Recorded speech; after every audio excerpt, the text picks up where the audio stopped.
বারোদি শ্রী শ্রী লোকনাথ বাবার মন্দির। আজ চলে এসেছি আমরা লোকনাথ বাবার মন্দিরে। জয় বাবা লোকনাথ ব্রহ্মচারী। আজ এই মন্দিরের সবটা আপনাদের ঘুরে ফিরে দেখানোর চেষ্টা করব। সবাই এই ভিডিওটা শেষ পর্যন্ত দেখে যাবেন। আমরা এখন যাচ্ছি একটু রেস্ট নিয়ে, দুপুরের পরে বিকাল হয়ে গেছে প্রায়। নিচে যাচ্ছি। তুমি যাচ্ছ? চলো একটু ঘুরে ফিরে আপনাদের দেখাবো, সাথে থাকুন। জয় বাবা লোকনাথ।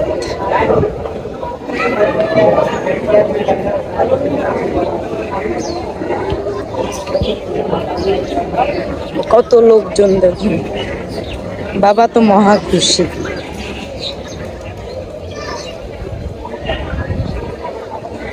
এটা হচ্ছে লোকনাথ বাবার মন্দির। অনেক কবুতর আছে ওই পাশে।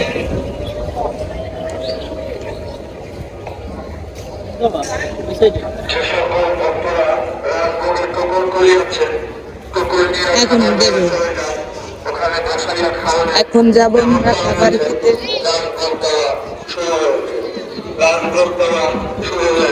আবু একা একা বসে পড়েছে, আর এখন টোকেন যারা যারা নিয়েছে তাদেরকে প্রসাদ দিবে, মহাপ্রসাদ। এখন যাব আমরা প্রসাদ খেতে সেখানে। চলো চলো যাই। কোথায় সে প্রসাদের জায়গা?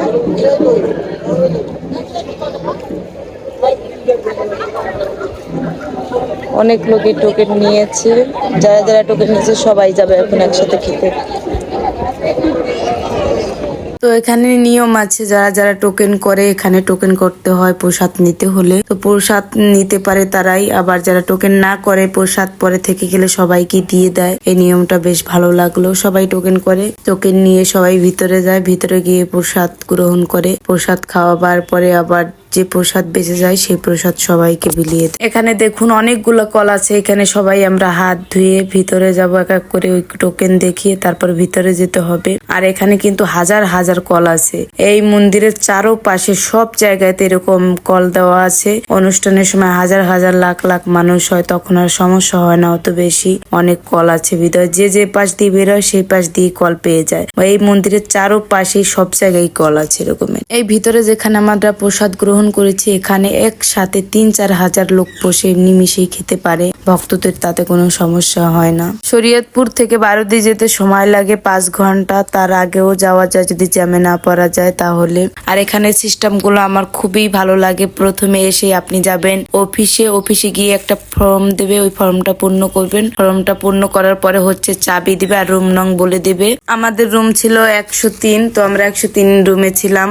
থেকে কিছু সময় রেস্ট নিয়ে তারপর বাবুর অনেক খিদা লাগিয়েছিল, যেহেতু বাবুকে খালি পেটে নিয়ে গেছে আর বাসে বসে অনেকবারই বমি হয়েছে বাবুর। সেই কারণে বাবুকে আগে খাওয়ানোর জন্য আমরা চলে গেছিলাম বাইরে গিয়ে বাবুকে খাইয়ে নিয়ে এসেছি। আর এখানে খেতে হলে টোকেন নেওয়া লাগে, আর এখানে একটা সময় শিডিউল দেওয়া থাকে, সেই সময়ের মধ্যে এসে খেতে হয়, না হয় প্রসাদ পাওয়া যায় না। সেজন্য আমরা এসে টোকেন নিয়েছি। তো যখন বাবুকে খাওয়াবো তখন এখানে খাবার দিচ্ছিল না, তার একটু পরে দিবে, সেই জন্য বাবুকে বাইরে থেকে খাইয়ে এনেছি। আর এখানে পরে আমরা টোকেন নিয়ে খেতে এসেছি। এক একটা টোকেনের দাম হচ্ছে 60 টাকা। আমরা 2টা টোকেন নিয়েছিলাম, সেই জন্য 120 টাকা হয়েছিল। তো 120 টাকা দিয়ে আমরা প্রসাদ নিতে এসেছি। এখানে প্রসাদটা যে এত পরিমাণে স্বাদ কি বলবো বন্ধুরা। তো এখন যে প্রসাদটা খাচ্ছি এটা হচ্ছে মহাপ্রসাদ, আর সকালে যেটা দেয় সেটা হচ্ছে বাল্যভোগ। সবচাইতে বেশি আমার কাছে বাল্যভোগটাই স্বাদ লেগেছে। প্রসাদ সবগুলো যদিও স্বাদের হয়, তারপর বাল্যভোগটা আমার কাছে একটু বেশি স্বাদ লেগেছে। বাল্যভোগে ছিল শুধু পোলাও ভাত,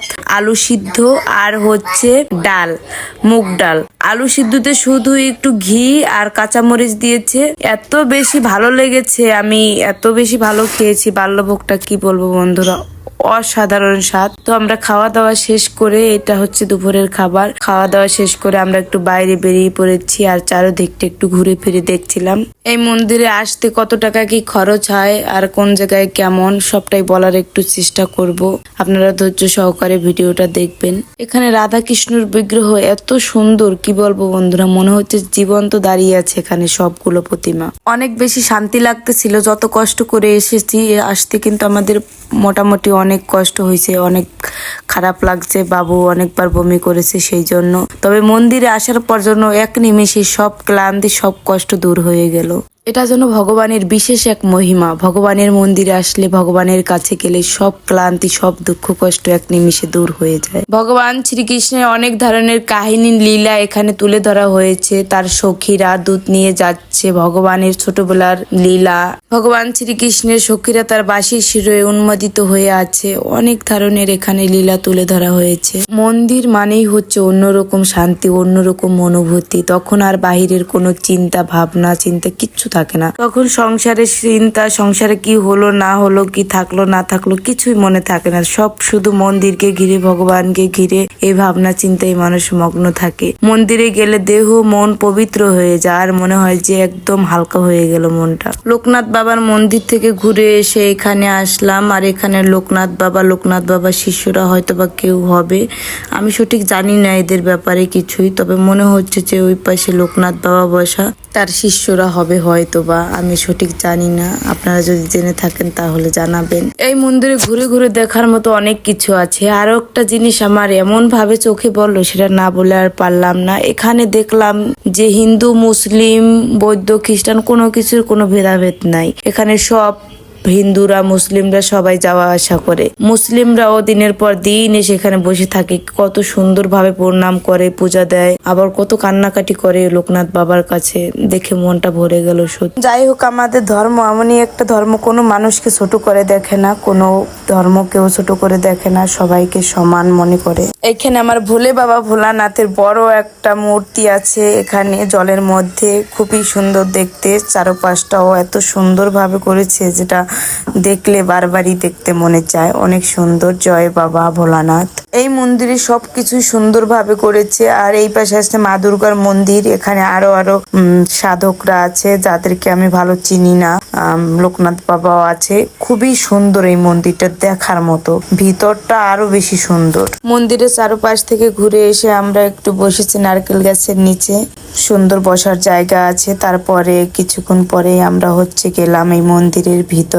মন্দিরের ভিতরটা এত বেশি সুন্দর, এত বেশি সুন্দর, না দেখলে হয়তো আপনারা বিশ্বাস করবেন না। তাহলে চলেন সবাই মিলে দুর্গা মন্দির আমরা দর্শন করে আসি। দেখুন, ভিতরে ঢুকতেই যেন মনে হচ্ছে স্বর্গের ভিতরে প্রবেশ করতেছি, এত সুন্দর দেখতে মন্দিরটা। কিছুদিন পরেই আমাদের জগৎ জননী মা দুর্গা আমাদের ঘরে আসবে। যেমনি আমার মায়ের মুখখানি সুন্দর, তেমনি তার মন্দির সুন্দর। এত সুন্দর কারুকার্য করেছে এই মন্দিরটার। প্রতিটা কলমে এত সুন্দরভাবে ডিজাইন করে উঠিয়েছে, যা দেখতে একদম চোখ ধাঁধিয়ে যায়, এত সুন্দর।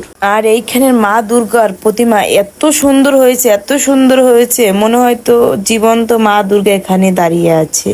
এত মায়াবী দেখতে। এখানে আরো 4 জন যোগী সাধক ছিল। তাদের ভিতর শুধু লোকনাথ বাবাকেই চিনি, আর সাধকদের আমি তেমন চিনি না। তবে প্রতিটি প্রতিমাই সুন্দরভাবে, অত্যাধিক সুন্দরভাবে বানানো হয়েছে, যেটা দেখে মন ভরে যায়। আপনারা যারা এই মন্দিরে যেতে চান শীঘ্রই চলে যাবেন। খুবই সুন্দর একটা মন্দির, আর যেখানে গেলে মন প্রাণ সবই পবিত্র হয়ে যায় এবং মনের ভিতরে অন্যরকম একটা শান্তি লাগে। বাবা লোকনাথের অশেষ কৃপা যে আমি এখানে আসতে পেরেছি। বাবা লোকনাথের কৃপা না থাকলে এখানে কোনোদিনই আসতে পারতাম না, আমার বাবা লোকনাথকেও দর্শন করতে পারতাম না। আমার বাবা লোকনাথের অনেক কৃপা, অনেক কৃপা। আমরা অনেক সময় এই মন্দিরে বসে থেকেছিলাম, তারপরে আমরা বাইরে এসেছি। আবার ওইদিকে আরো মন্দির রয়েছে, সেই দিকেও ঘুরে ফিরে দেখবো। বাবু আসার পথে যতবারই বমি করেছে, অসুস্থ হয়েছে, কিন্তু এই মন্দিরে আসার পর থেকে বারবারই বলতেছিল, মাম্মা অনেক সুন্দর জায়গা, অনেক সুন্দর। কবুতর দেখে এত খুশি হয়েছে, আর বাসাটা দেখে ওর অনেক পছন্দ হয়েছে। অনেক সুন্দর বাসা, অনেক সুন্দর বাসা, অনেকবার বলেছে।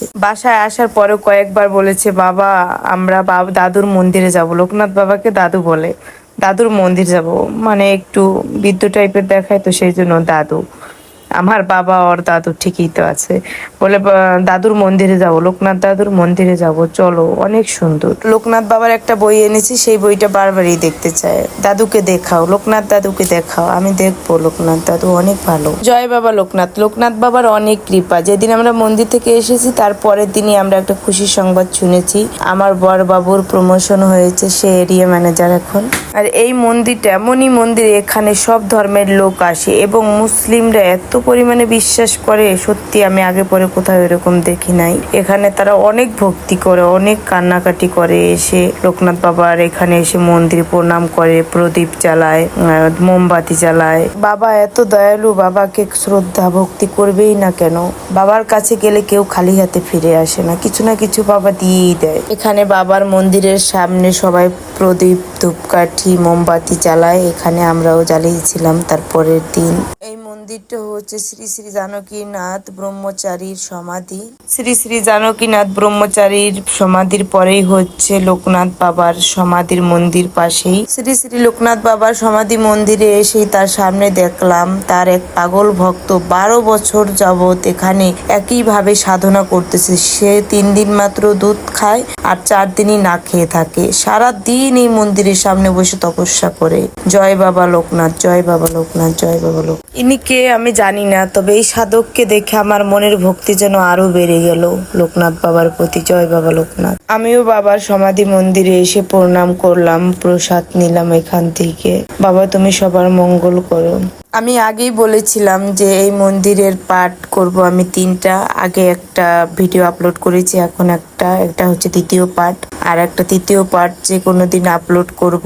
তো সবাই আপনারা ধৈর্য সহকারে একটু দেখবেন। অনেক সুন্দর জায়গা এখানে, আর অনেক কিছু দেখার আছে। যারা এই মন্দিরে যেতে চান অবশ্যই খুব শীঘ্রই যাবেন। খুব সুন্দর জায়গা, গেলেই বুঝতে পারবেন কতটা ভালো লাগে এখানে। প্রথমেই গেট দিয়ে ঢুকতেই ডান সাইডে বাবা লোকনাথের সমাধি মন্দির, আর সামনেই হচ্ছে বাবা লোকনাথের মন্দির। এখানে পূজা করা হয়। এটা হচ্ছে সামনের মন্দির বাবা লোকনাথের। এখানে অনেক অনেক কবুতর সারা দিন উপরে উঠে থাকে। সাইডে অনেক কবুতর থাকে, হাজার হাজার কবুতর। বাবা লোকনাথ কিন্তু সোনের ঘরেই বসবাস করতো, সেই জন্য পুরো ঘরটা যদি ইট বালি দিয়েও করা হয়, উপরে ছাউনিটা কিন্তু সোন দিয়েই করা হয়েছে। তো বন্ধুরা, এই মন্দিরে যেতে হলে কয় টাকা কি খরচ হয়, কিভাবে যেতে হয়, আমি সবই অন্য ভিডিওতে বলবো। সে পর্যন্ত সবাই অপেক্ষা করবেন। আজকের ভিডিওটা এই পর্যন্তই। সবাই ভালো থাকবেন। জয় বাবা লোকনাথ।